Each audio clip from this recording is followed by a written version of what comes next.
Que veut dire le terme micro-société?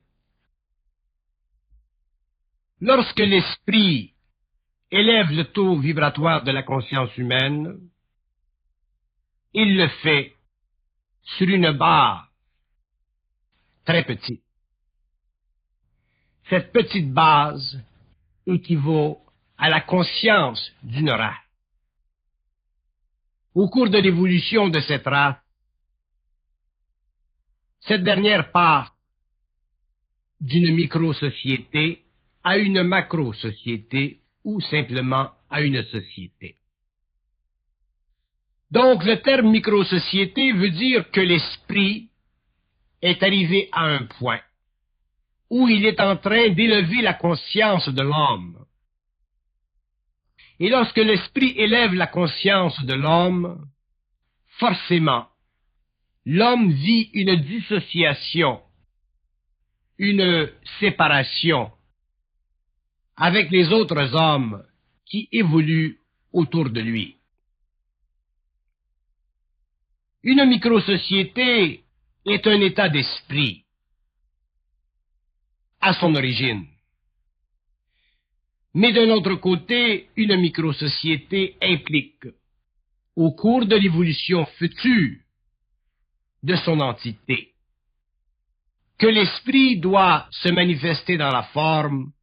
pour éventuellement en arriver à créer une macro-société ou simplement une société. De sorte que, aujourd'hui, à la fin du XXe siècle, se crée sur le plan matériel une micro-société parce que un nouvel esprit, un nouveau taux vibratoire dans le mental force l'homme conscient à voir la vie d'une façon différente, plus réelle, plus profonde que ce ne fut le cas au cours de l'évolution. De cette micro-société naîtra une conscience extrêmement raffinée de la vie, extrêmement rapprochée du réel et aussi extrêmement puissante sur le plan de la créativité individuelle. Pour comprendre le terme microsociété, il faut réaliser que l'homme, lorsque l'esprit en lui ou l'intelligence est ajusté à un nouveau taux vibratoire, doit avoir la capacité intégrale de manifester cet esprit dans la matière, dans la forme, afin de créer à court et à long terme un nouvel emploi de l'esprit sur la Terre. C'est ce que nous appelons l'évolution de la conscience. L'homme nouveau, l'homme conscient, fait partie consciemment ou inconsciemment de l'évolution d'une conscience microsociale. Et au cours de l'évolution de la conscience supramentale sur la Terre, l'évolution de cette micro-société se fera selon les lois de l'esprit, selon les lois de l'énergie et selon les lois de l'évolution, que l'homme en soit conscient ou non. Lorsque l'homme, par contre, prend conscience de son esprit, comme il en est le cas chez l'homme nouveau, la conscience de la micro-société devient beaucoup plus présente en lui. La conscience de la micro-société devient beaucoup plus réelle pour lui. Et ceci lui permettra, au cours de sa propre évolution, de bénéficier d'une façon plus rapide des conséquences de la descente de l'esprit dans la matière. La micro-société de l'homme nouveau n'est pas ou ne représentera pas un système à part de la société présente, mais plutôt un système parfaitement intégré à la société présente, mais créative en fonction et par rapport à des principes nés non pas de l'intellect ou du mental inférieur, mais du mental supérieur, c'est-à-dire du point de jonction entre l'esprit et le plan mental de l'ego. De sorte que la micro-société de l'homme nouveau ne sera jamais une menace pour l'homme ancien. Elle représentera simplement une nouvelle façon créative pour l'homme de travailler dans la forme, façon suffisamment intelligente pour ne pas créer dans le monde de choc, pour ne pas créer dans le monde de réaction, parce que l'homme involutif, les sociétés involutives doivent prendre le temps qui leur est dévolu pour à leur tour en arriver à évoluer. Par contre, les sociétés évolutives ou leur structure ne pourront plus empêcher l'homme nouveau d'évoluer socialement ou par rapport à la forme, parce que lui-même aura suffisamment d'intelligence créatrice pour utiliser les formes anciennes de façon créative, sans pour cela les briser, les rompre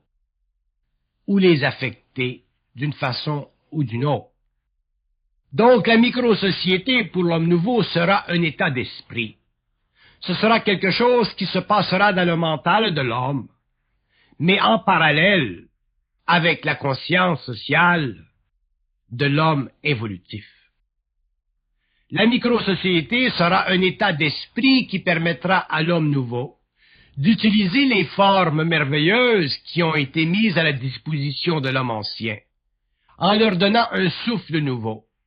en travaillant avec elles d'une manière qui convient parfaitement à l'esprit et de moins en moins à l'égocentricité de l'homme. Ainsi, la micro-société de l'homme conscient sera de plus en plus anonyme, c'est-à-dire qu'elle ne revêtra plus des valeurs anciennes de l'évolution, mais créera simplement une nouvelle façon d'illuminer la forme dans le but de donner à l'homme nouveau sa place sur la terre, tout en respectant la place de l'homme ancien. L'évolution naturellement de la micro-société fait partie de l'évolution de la conscience humaine, donc il est inutile à ce point d'aller trop loin dans la vision de cette micro-société. Par contre, si nous regardons l'évolution de la conscience aujourd'hui, de la conscience supramentale, nous pouvons déjà commencer à voir que les hommes doués d'une conscience particulièrement créatrice peuvent se créer sur le plan matériel une micro-société, c'est-à-dire une capacité d'action collective fondée sur un esprit de plus en plus universalisé et de plus en plus universalisable.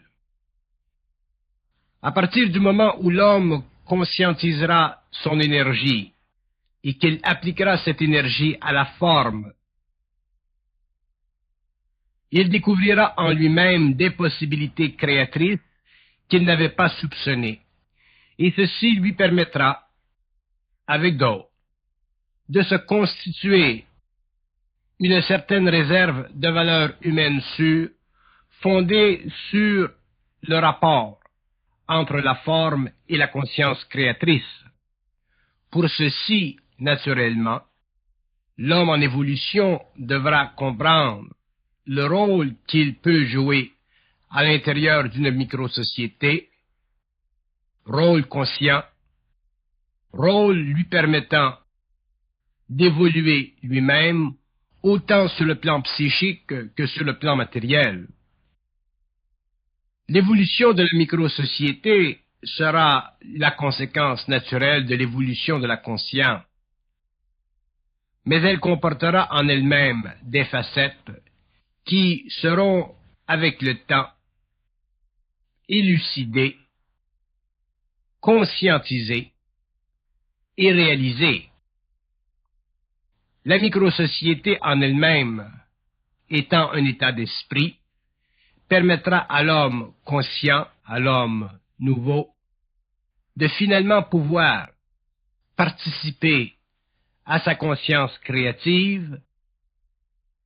dans un monde où la conscience est de plus en plus affectée par les forces astrales de l'involution. Ceci lui permettra à long terme de sortir de la survie et de commencer à vivre. Ceci lui permettra, entre autres, de se propulser créativement en tant que personne et de réaliser à court ou à long terme, selon sa propre capacité de conscientiser son énergie, qu'il est un être pouvant bénéficier à la fois de son énergie et de celle des autres, mais dans une communauté de bien mental, c'est-à-dire dans une communauté mentale de bien. L'évolution de la conscience sociale d'une micro-société sera directement proportionnelle à la capacité des hommes conscients de réaliser ensemble des choses qui feront partie d'un intérêt commun, c'est-à-dire d'un intérêt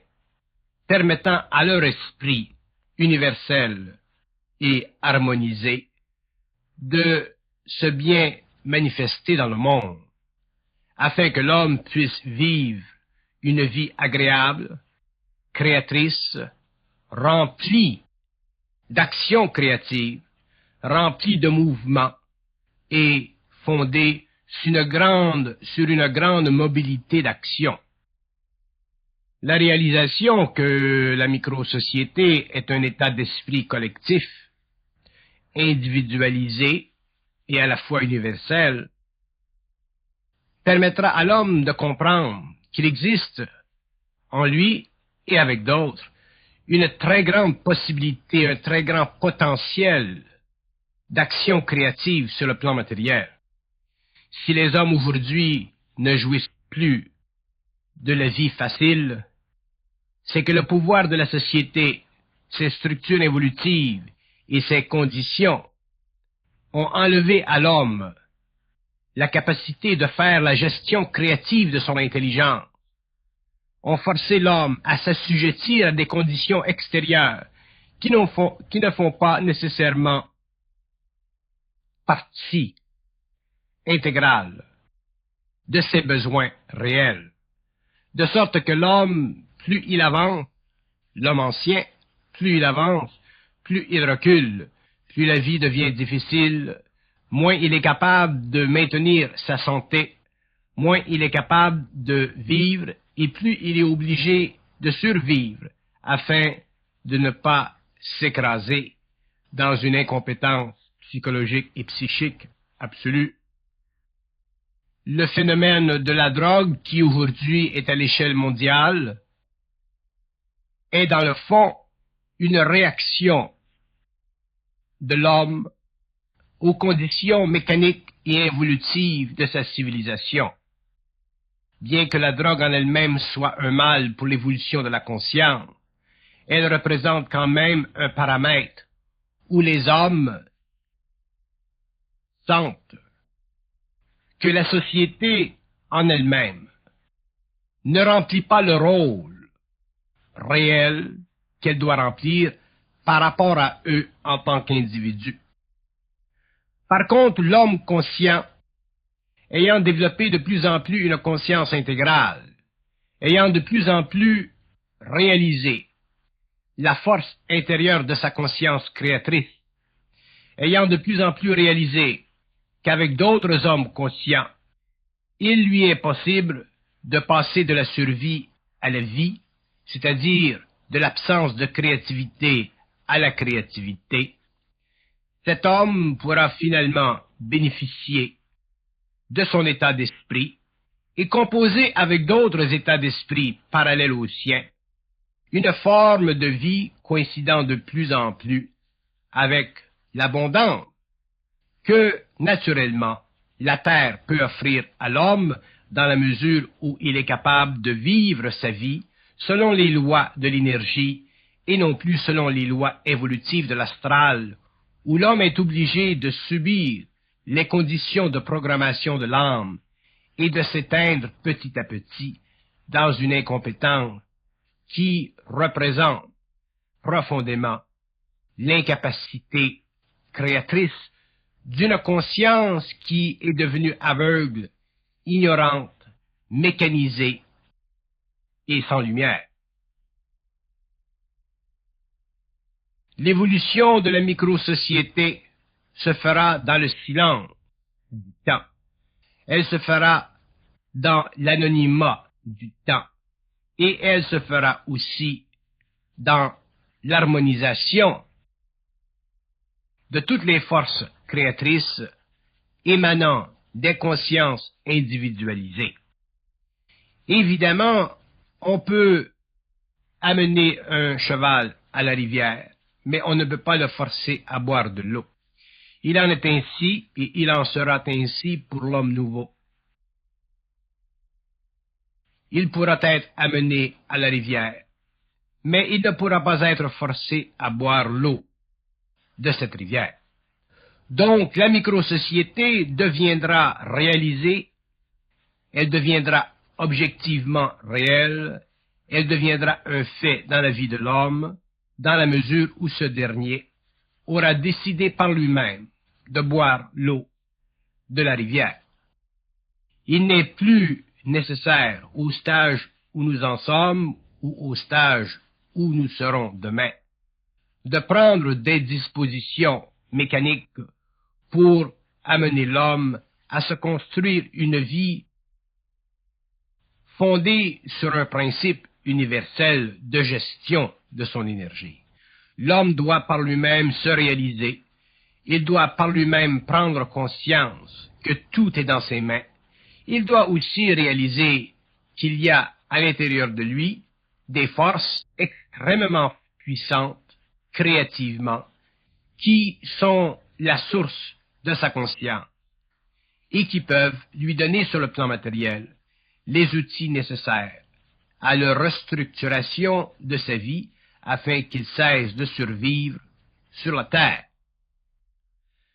Avec la microsociété, la philosophie de la vie arrivera à son terme. L'homme comprendra la vie, il la réalisera, il en connaîtra les mécanismes, et de cette science intérieure et mentale, il pourra finalement se donner une vie à sa mesure, une vie qui par le passé il fut obligé d'idéaliser parce que à ce moment elle n'était pas possible, mais une vie qui maintenant devient ou deviendra le résultat naturel de l'expression créatrice de sa conscience individualisée et intégrale. Mais c'est en travaillant avec d'autres hommes, c'est en harmonisant son énergie avec d'autres êtres qu'il pourra réaliser finalement le potentiel collectif énorme que des hommes conscients peuvent mettre à la disposition de leur collectivité. Pour que l'homme réalise sa capacité intégrale de transformer sa vie du plan de la survie à la vie, il lui faut naturellement comprendre qu'il ne peut pas seul investir dans une totalité complexe de l'évolution future. Chaque homme, chaque être humain possède une vibration, chaque être humain possède un talent, chaque être humain est capable, dans la générosité créatrice de son mental, d'établir des lignes de force créatrices permettant à une collectivité éventuelle de réaliser le potentiel interne d'une conscience universelle. Mais ceci se fera dans la mesure où l'homme, sur une base individuelle, deviendra transparent, c'est-à-dire apprendra à vivre, à travailler avec d'autres sans la moindre égocentricité. L'égocentricité détruit le lien naturel entre les hommes. Il pervertit l'alliance naturelle de sa nature. Il retarde l'évolution de la société, c'est-à-dire qu'il empêche que l'homme puisse, socialement parlant, bénéficier de la totalité collective des forces psychiques inhérentes dans la conscience de chaque individu. C'est dans ce sens que la micro-société forcera l'homme à revivre sa conscience, à la réexécuter,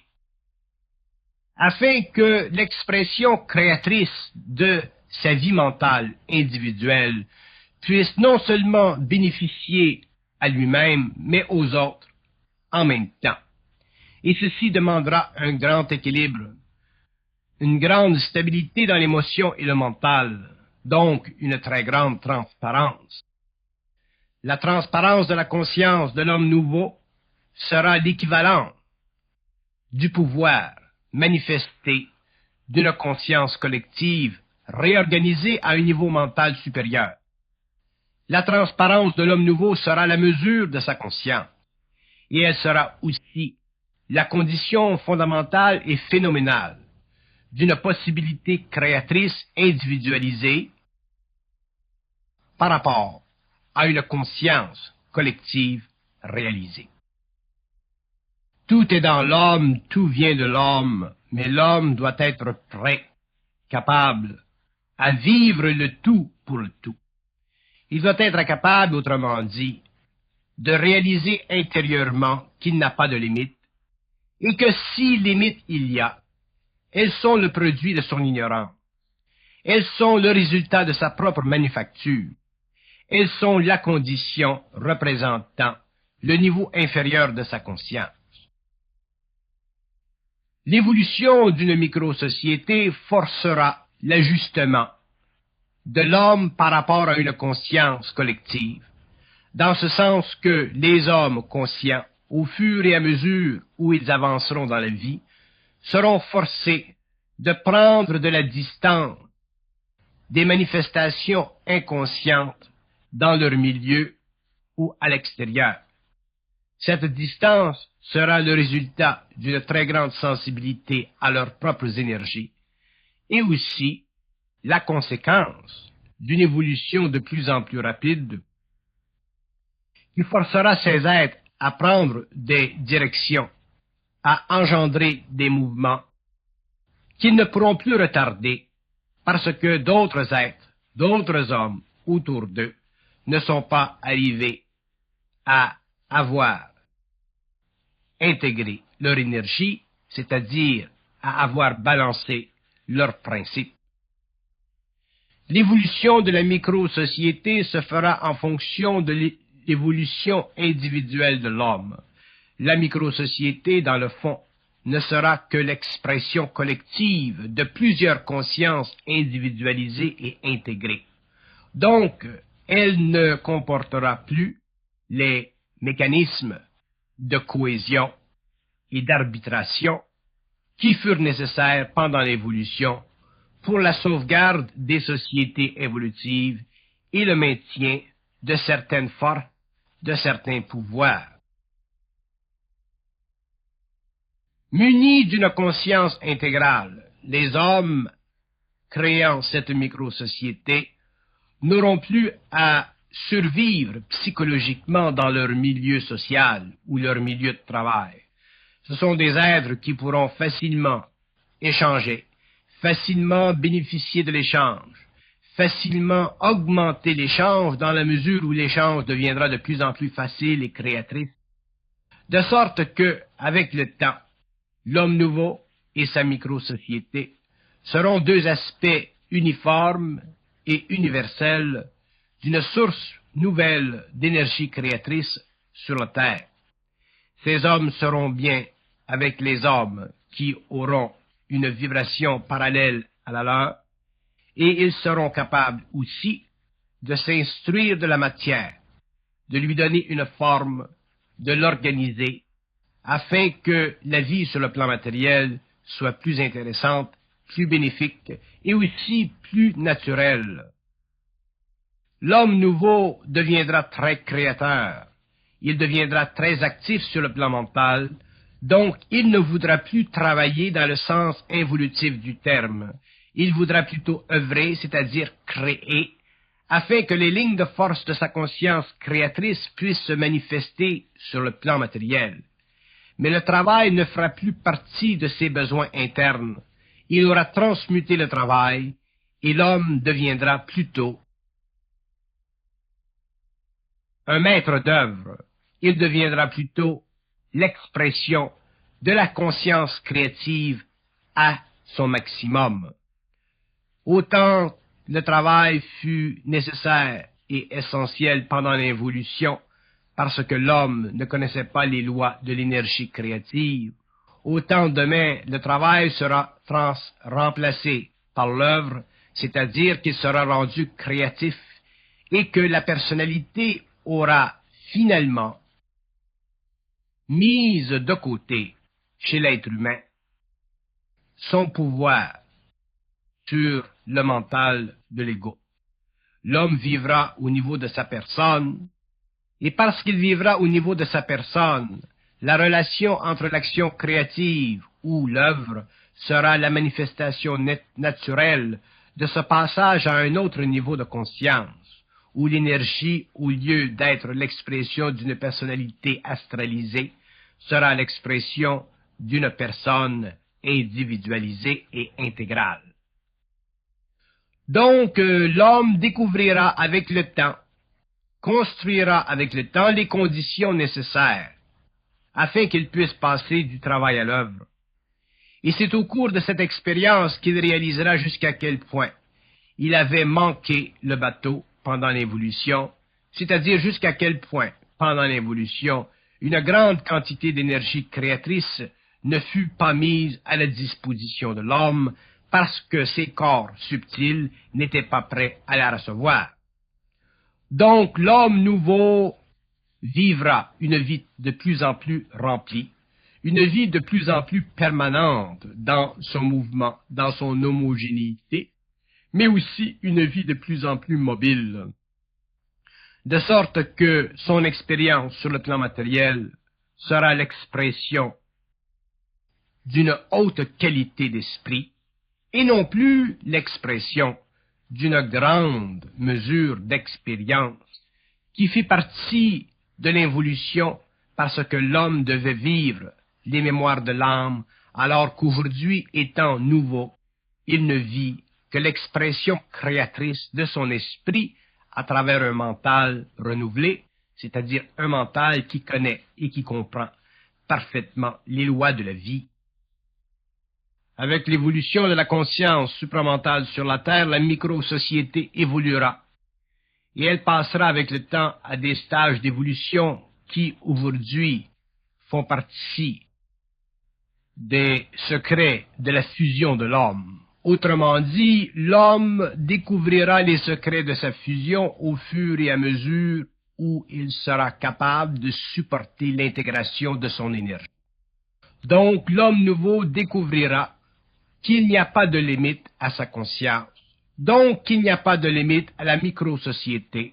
donc qu'il n'y a pas de limite à la science, qu'il n'y a pas de limite à quoi que ce soit, dans la mesure où il est capable de vivre en harmonie créatrice, parfaite, avec sa conscience intégrale. Au fur et à mesure où la conscience se révélera à l'homme, sa micro-société se définira, plus il sera capable de composer, afin qu'elle, cette micro-société, devienne de plus en plus l'expression directe de sa forme mentale. Donc la micro-société ne sera pas le produit de l'affliction ou de la descente ou de l'influence des forces astrales sur l'homme. Elle sera l'expression directe de sa conscience, donc elle ne sera plus mécanisable. Donc la micro-société ne pourra plus, à court ou à long terme, périr, mais elle sera amenée, dans certains cycles, à vivre certains réajustements. Et ces réajustements serviront à la maintenir en équilibre, à maintenir sa force et à empêcher l'astralisation de sa forme. La microsociété sera de plus en plus l'expression de l'esprit intégral. Ceci veut dire qu'avec l'évolution, elle deviendra de plus en plus une force créatrice sur le plan matériel. Et au fur et à mesure où elle évoluera, les hommes qui en seront la vie seront amenés à devoir,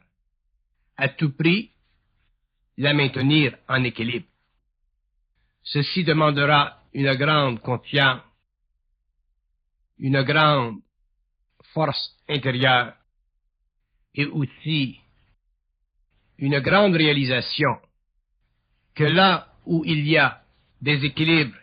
des harmonies, autrement dit astralisation, une forme ne peut pas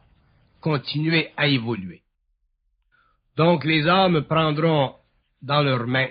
avec le temps, les moyens nécessaires pour toujours ajuster la forme de cette microsociété, c'est-à-dire s'organiseront pour voir à ce que l'esprit qui règne parmi les hommes nouveaux soit toujours un esprit à la hauteur de l'intelligence et jamais à la mesure des forces astrales qui piègent l'homme et qui utilisent la personnalité pour contrevenir à l'évolution de l'esprit. Lorsque nous disons que la microsociété est un état d'esprit, nous voulons dire que la microsociété représente une alliance tacite entre des hommes, alliance qui doit leur servir à passer de la survie à la vie, à passer de la pauvreté à l'abondance, à passer de l'impuissance créative à la puissance créative. Ceci est extrêmement important parce que plus l'homme avance, plus les temps avancent, plus l'évolution devient difficile,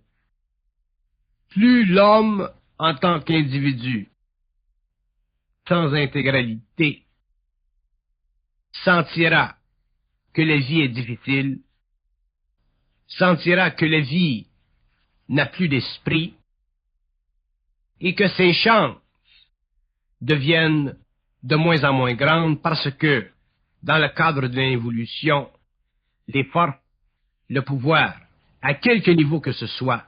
a tendance de plus en plus à se concentrer dans une minorité de mains. Et lorsque le pouvoir se concentre dans une minorité de mains, il y a de moins en moins de place pour l'individualisation. Il y a de moins en moins de place pour l'homme, l'esprit. Il y a de moins en moins de place pour l'expérience créatrice. Donc, afin que cette condition soit altérée, mise de côté, l'homme nouveau devra apprendre à vivre strictement de par l'intérieur, c'est-à-dire à partir d'un centre mental cristallisé et très hautement cristallisé, afin que l'homme nouveau puisse prendre sa place sur le globe, afin qu'il puisse se donner ce dont il a de besoin pour engendrer créativement. Il aura besoin d'une grande force intérieure, d'un grand équilibre et d'une grande capacité de réaliser ses propres faiblesses afin de les transmuter, de les éliminer et de les remplacer par ses forces qui en elles-mêmes sont sans limite. C'est à ce stage de l'évolution de l'homme, de sa conscience, que la microsociété deviendra une réalisation intégrale, qu'elle ne fera plus partie d'une forme idéalisée face à l'avenir, mais qu'elle sera, effectivement, la conclusion normale de la descente de l'énergie de la conscience supramentale sur la Terre. Pour que l'homme puisse bénéficier d'une telle condition de vie, d'une telle situation d'échange avec d'autres êtres dans différentes nations, sur différents continents, il lui faudra apprendre à réaliser que la conscience d'un homme, qu'il soit de quelque race que ce soit, de quelque nation que ce soit,